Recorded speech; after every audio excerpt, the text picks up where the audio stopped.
പിതാവിന്റെയും പുത്രന്റെയും പരിശുദ്ധാത്മാവിന്റെയും നാമത്തിൽ ആമേൻ. നമ്മുടെ കർത്താവായ യേശുക്രിസ്തുവിന്റെ കൃപയും പിതാവായ ദൈവത്തിന്റെ സ്നേഹവും പരിശുദ്ധാത്മാവിന്റെ സംസർഗവും നിങ്ങളോടുകൂടെ. ക്രിസ്തുവിൽ സ്നേഹം നിറഞ്ഞ പ്രിയപ്പെട്ട മാതാപിതാക്കന്മാരെ, സഹോദരി സഹോദരന്മാരെ, എല്ലാവരെയും ക്രിസ്തുവിന്റെ ഈ പരിപാവനമായ വിരുന്നിലേക്ക് സ്വാഗതം ചെയ്യുകയാണ്. ഇന്ന് ആഗോള കത്തോലിക്ക സഭ എല്ലാ മിഷണറിമാരെയും ഓർക്കുകയാണ്.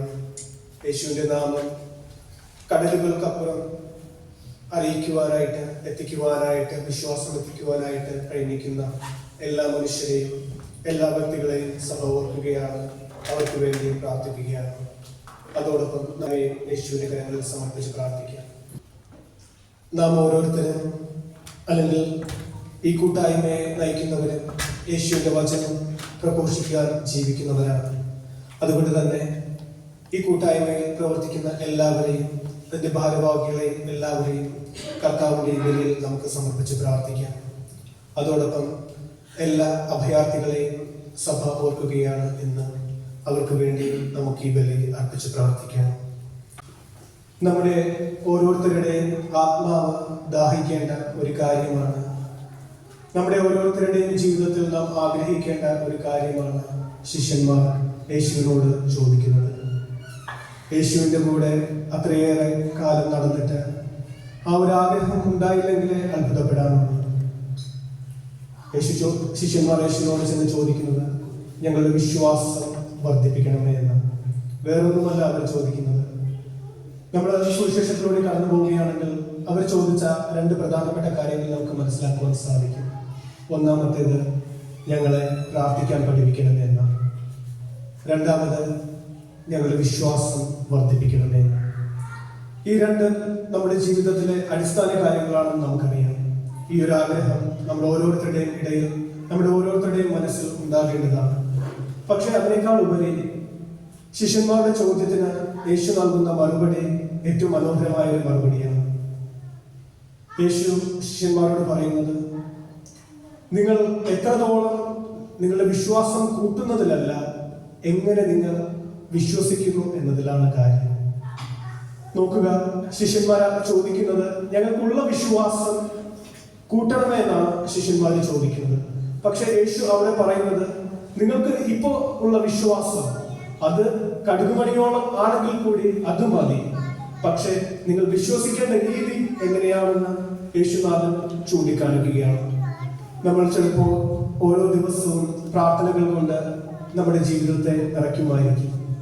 പക്ഷെ ആ പ്രാർത്ഥനകൾ ചെറിയൊരു വിശ്വാസം, അതായത് കടുകുമണിയോളമുള്ള വിശ്വാസത്തിന്റെ പുറത്ത് ജനിക്കുന്ന പ്രാർത്ഥനയല്ലെങ്കിൽ ഒരിക്കലും അത് ഫലവത്തായ പ്രാർത്ഥനയായി മാറുന്നില്ല. ചെറിയൊരു പ്രാർത്ഥന ചെറിയൊരു വിശ്വാസത്തോടു കൂടി നാം അർപ്പിക്കുമ്പോൾ തീർച്ചയായിട്ടും സുവിശേഷത്തിൽ യേശു പറയുന്ന ഫലം, സിക്മോർ വൃക്ഷത്തോട് കടലിൽ പോയി ചെന്ന് പതിക്കുക എന്ന് പറയുന്ന ആ ഒരു ഫലം ചെറിയൊരു പ്രാർത്ഥന ചെറിയൊരു വിശ്വാസത്തോടു കൂടി നമ്മുടെ ജീവിതത്തിൽ പ്രാവർത്തികമാക്കുകയാണെങ്കിൽ നമുക്കത് ലഭിക്കും. ഇത് നിങ്ങൾക്ക് മനസ്സിലാക്കുവാൻ വേണ്ടി നമ്മൾ എത്രത്തോളം സ്നേഹിക്കുന്നു എന്നതിലല്ല, എങ്ങനെ സ്നേഹിക്കുന്നു എന്നതിലാണ് കാര്യം. ആ ഒരു വ്യത്യാസം മനസ്സിലാവുകയാണെങ്കിൽ ഇന്നത്തെ സുവിശേഷത്തിലെ ശിഷ്യന്മാരുടെ ചോദ്യവും യേശു നൽകുന്ന മറുപടിയും നമുക്ക് മനസ്സിലാക്കുവാൻ സാധിക്കും. എങ്ങനെ വിശ്വസിക്കുന്നു എന്നതിലാണ് കാര്യം. ദൈവത്തെ എങ്ങനെ ജീവിതത്തിൽ കൊണ്ടു നടക്കുന്നു എന്നതിലാണ് കാര്യം. ഈശോയെ എങ്ങനെ ഞാൻ സമീപിക്കുന്നു, പരിശുദ്ധ അമ്മയെ ഞാൻ എങ്ങനെ കാണുന്നു എന്നതിലാണ് കാര്യം. അല്ലാതെ എൻ്റെ വിശ്വാസം സമ്പത്ത് കുന്നുകൂട്ടുന്നത് പോലെ കൂട്ടിയിട്ടല്ല, മറിച്ച് അതിന്റെ ക്വാണ്ടിറ്റിയേക്കാൾ ഉപരി അതിന്റെ ക്വാളിറ്റിയിലാണ് യേശുനാഥൻ നാം ഓരോരുത്തരെയും ശ്രദ്ധ കേന്ദ്രീകരിക്കാൻ ക്ഷണിക്കുന്നത്.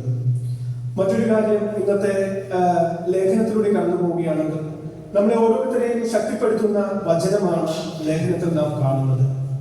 ഭീരുത്വത്തിന്റെ അല്ല, മറിച്ച് ശക്തിയുടെ ആത്മാവിനെയാണ് ദൈവം നാം ഓരോരുത്തർക്കും നൽകിയിരിക്കുന്നത്. നമ്മുടെ ശരീരത്തിന്റെ പ്രവണതകളെ, നമ്മുടെ ശരീരത്തിന്റെ ബലഹീനതകളെ തരണം ചെയ്യാനായിട്ടുള്ള ശക്തിയുടെ ആത്മാവിനെയാണ് ദൈവം നാം ഓരോരുത്തർക്കും നൽകിയിട്ടുള്ളത്. നമ്മുടെ ജീവിതത്തിലെ ചിലപ്പോൾ പാപകരമായ സാഹചര്യങ്ങളിലൂടെ കടന്നു പോകാം. തെറ്റ് ചെയ്തു പോകാം. പക്ഷെ നാം മനുഷ്യനാണ്, തെറ്റ് ചെയ്തു പോകും എന്നൊരു ചിന്തയോടുകൂടി ഒരിക്കലും ജീവിക്കില്ല. കാരണം ദൈവം നമുക്ക് ആത്മാവിനെ നൽകിയിട്ടുണ്ട്. നാം ഏർപ്പെടുന്ന അല്ലെങ്കിൽ നാം വന്നു വീഴാൻ പോകുന്ന തെറ്റുകളിൽ നിന്ന് നമ്മളെ നിയന്ത്രിക്കാനും നമ്മളെ ശക്തിപ്പെടുത്താനും സഹായിക്കുന്ന ശക്തമായ ആത്മാവിനെ നാം ഓരോരുത്തർക്കും ദൈവം നൽകിയിട്ടുണ്ട്.